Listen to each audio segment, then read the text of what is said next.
Jake wasn't just a roommate. He was the kind of guy people gravitated toward without understanding why. Charismatic but effortless, charming without trying. We met through a mutual friend when I needed a place to stay, and within weeks, our dynamic felt natural. We were opposites in many ways. He was extroverted, easygoing, the kind of person who could turn strangers into friends within minutes. I, on the other hand, was more reserved, cautious, always overanalyzing situations before stepping in. Yet somehow we clicked. Living with Jake was easy. He filled the apartment with warmth, joking about my need for organization while somehow never making me feel judged. We had an unspoken routine, him claiming the couch on lazy Sundays, me making sure the fridge was always stocked with his favorite energy drinks. I learned his habits, how he tapped his fingers against the countertop while waiting for his coffee to brew, how he absent-mindedly ran a hand through his hair when he was deep in thought. Small, meaningless details that wouldn't matter to most, but I noticed, because against all logic, I had started to fall for him. It was slow at first, a quiet, lingering thought at the back of my mind. I told myself it was just admiration, a close bond mistaken for something more. But then there were moments, tiny, fleeting seconds, that made me question everything. The way he would drape an arm over my shoulders after a long day, pull me into his side during a movie like it was the most natural thing in the world. His casual touches lingered just a little too long, his compliments a little too genuine. But Jake was straight. He flirted recklessly, dated casually. He spoke about women with an ease that confirmed there was no space for someone like me in his world, not in the way I wanted. So I buried it, compartmentalized, reminded myself that he was just my friend. That was until the night that changed everything. We had gone out with friends, celebrating something trivial, a work promotion, a friend's birthday, maybe just the excuse to drink and forget about responsibilities for a while. Jake, always the center of attention, had been in his element, laughing, drinking, thriving. By the time we stumbled into our apartment, the weight of exhaustion pressed down on me. Jake flopped onto the couch, groaning dramatically. "Man, I'm wiped." "You good?" I nodded, kicking off my shoes. "Yeah, gonna crash." He yawned, stretching lazily. "Too tired to move. Mind if I sleep here?" It wasn't unusual. Jake had a habit of dozing off in random places, on the couch, at his desk, once even on the kitchen floor after an all-nighter. I just shrugged, heading toward my room. I had barely drifted off when I felt it. A shift in the air. A presence too close. I stirred, disoriented, my mind still caught between sleep and wakefulness. Then I realized, Jake wasn't on the couch anymore. He was in my room. And he was beside me. The weight beside me was unmistakable. Even in my half-conscious state, I knew someone was there. My breath hitched, heart pounding as I forced my eyelids open. The room was dark, but the faint glow from the street lamp outside cast just enough light to see him, Jake. He was lying on his side, inches from me. His face was calm, relaxed, but he wasn't asleep. I could tell by the way his breathing was too controlled, too measured. My mind raced, trying to make sense of it. Had he gotten confused in his sleep? Had he meant to go to his own bed, but ended up here instead? But then I felt it. A touch, hesitant, lingering. My pulse slammed against my ribs. His hand was close, barely brushing against my waist, but it wasn't an accident. It wasn't the casual, thoughtless contact we'd shared 100 times before. This was different, deliberate. I held my breath, hoping, praying. I was imagining things. That exhaustion was twisting reality into something it wasn't. But the warmth of his fingertips pressing lightly against the fabric of my shirt was real. The slow, uncertain movement of his hand, the way he seemed to pause after every inch as if second-guessing himself, it was all real. 1,000 thoughts crashed into me at once. Was he awake? Did he know what he was doing? Why wasn't I stopping him? I should have. I should have moved, said his name, done something to shatter whatever moment this was. But I didn't. I couldn't. I was paralyzed, not just with shock, but with something deeper. Something I wasn't ready to name. The air felt thick, heavy with something unspoken. Then, as if sensing my hesitation, Jake's touch changed.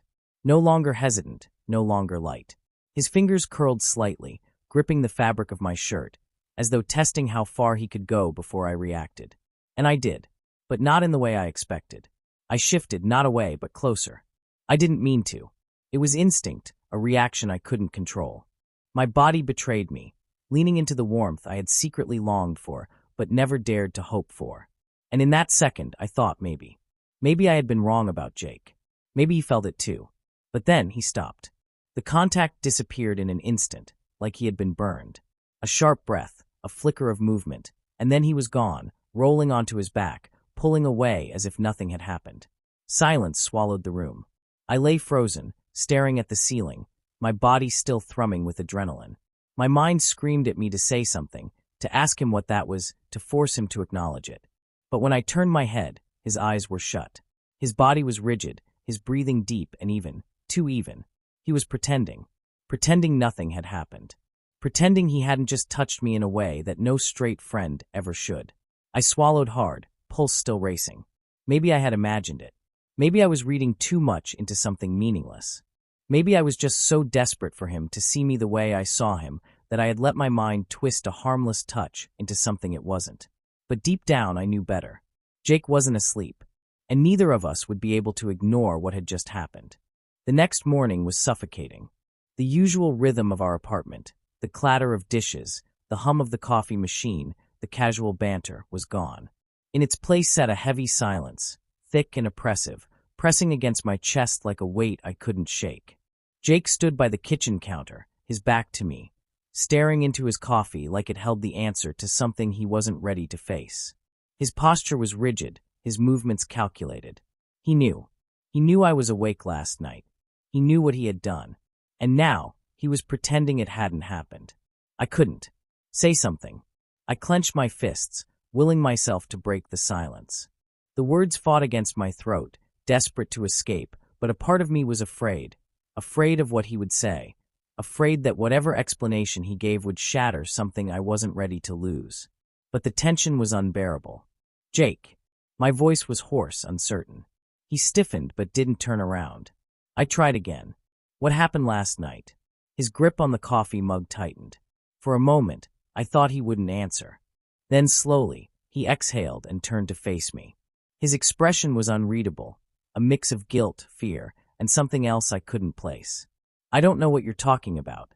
His voice was too casual, too forced. I felt a sharp pang of frustration. Don't do that. Don't act like I imagined it. A flicker of something crossed his face. Panic? Regret. He set his mug down, rubbing a hand over his jaw, and for the first time, he wouldn't meet my eyes. I was drunk, he muttered. A bitter laugh escaped me. You weren't that drunk. His jaw tensed. He knew I was right. It didn't mean anything, he said, finally looking at me. But his eyes, God, his eyes were lying. Then why did you stop? I shot back, stepping closer. If it didn't mean anything, why did you pull away? Jake flinched. His breathing grew unsteady, his composure slipping. He looked away, running a hand through his hair, exhaling sharply like he was battling something inside himself. I don't know, he admitted, voice barely above a whisper. Something cracked inside me. Jake, just tell me the truth, I pleaded. Was it a mistake, or was it something more? His face twisted, as if I had asked him to admit to something he wasn't ready to accept. He stopped, shaking his head. I can't. I don't know. And there it was. The truth, raw and devastating. It wasn't rejection. It wasn't acceptance. It was uncertainty, the one thing I couldn't handle. I swallowed the lump in my throat. You don't get to do that, Jake. You don't get to. I gestured between us. Start something you're too afraid to finish. His eyes snapped to mine, filled with an emotion I couldn't decipher. I'm not, he hesitated, exhaling sharply. I never meant to hurt you. But you did. My voice was quiet, steady. Because you knew how I felt, and you let it happen anyway. Silence. Heavy, unbearable silence. Jake looked at me like he wanted to say something, like he was seconds away from giving in to whatever war was raging inside him. But then he shut down. His expression hardened, and he took a step back. I think we should just forget it happened. The words hit harder than I expected. I let out a shaky breath, nodding once, even though my chest felt like it was caving in. Yeah, I murmured. Maybe we should. But deep down, we both knew we never would. The days that followed were quiet, careful, unbearable. Jake and I still shared the same apartment, the same space, but something between us had shifted. A fracture too deep to ignore, too painful to mend. Conversations became forced, eye contact fleeting. Every movement felt calculated, every interaction tainted with the weight of what we weren't saying. He was trying to pretend. I couldn't. I caught him watching me sometimes, his gaze unreadable, like he wanted to say something but couldn't find the words. But I refused to be the one to ask again. I had already given him the chance to be honest. He had chosen silence, and I had chosen to leave. The decision came quietly, like a truth I had known all along, but was only now ready to accept. I couldn't stay, not when every corner of this apartment reminded me of what I had wanted, what I had almost believed was possible. So I packed. It wasn't dramatic. No big fights, no tearful goodbyes. Just the quiet sound of zippers, the dull thud of belongings being folded into boxes. A slow, careful erasure of my presence in a place that had once felt like home. Jake noticed, of course. "You're leaving." It wasn't a question. I didn't look at him, focusing instead on the suitcase before me. "Yeah." A long silence. Then softer. "Because of me?" I swallowed hard, forcing a small, hollow smile. Because of me. That was the truth. It wasn't about what he had done. It was about what he couldn't do. What he wasn't ready to admit. Jake shifted on his feet, exhaling sharply. "I never meant for this to happen." "I know." He hesitated. "I don't want you to go." I finally looked at him then, and for a moment, I let myself take him in. The way his shoulders tensed, the way his lips parted slightly like there was more he wanted to say. "Then give me a reason to stay." The words slipped out before I could stop them, a final plea I hadn't planned on making. But Jake said nothing. His expression twisted, regret, guilt, something deeper, but still nothing. And that silence was my answer. I nodded once, a quiet acceptance, then zipped my suitcase shut. By the time I reached the door, my chest felt impossibly tight. My hand trembled against the handle. "Maybe one day, you'll be ready to be honest with yourself." My voice was steady, but my heart was breaking. But by then, I won't be waiting. For the first time, Jake looked truly afraid. But he still didn't stop me. So I left.